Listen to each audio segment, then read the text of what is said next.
Well, new at 6, less than 24 hours before the Susan G. Komen race kicks off tomorrow morning. And we have just one more story about the impact this race has on local survivors. Tonight, we hear from Susan Ellsworth, someone who is accustomed to helping patients. She finds herself on the receiving end. Take a listen. I wonder what their pathology was. Actually, I'm a radiation oncology nurse. I've been a radiation oncology nurse for 2 years. For Susan Ellsworth, I'm still here.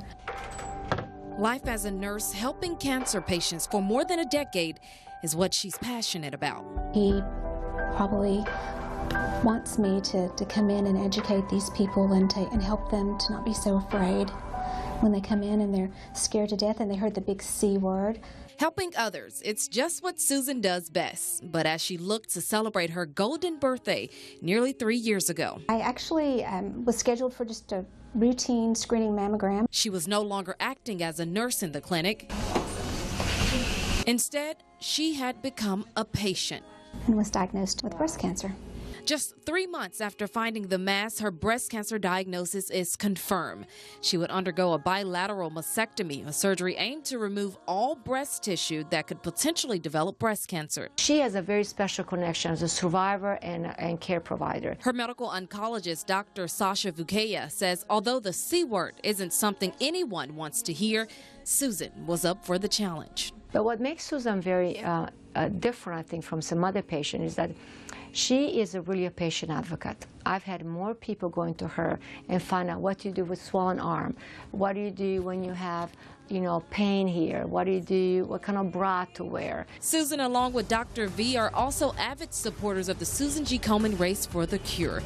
It's a walk and run geared toward funding efforts to end breast cancer. The organization also funds many groups in East Texas geared toward breast cancer awareness and prevention. It's a way of patients maybe getting of networking and getting treatments that they need, and I've been going to the race ever since the first race when Dr. Vukelja brought Komen to town. It was so exciting. As Susan gears up to meet with other survivors and people battling the diagnosis in Saturday's race, she says having faith and a positive attitude can take you further than you could ever imagine. And you can survive this. You just have to know your body. You have to be your own advocate.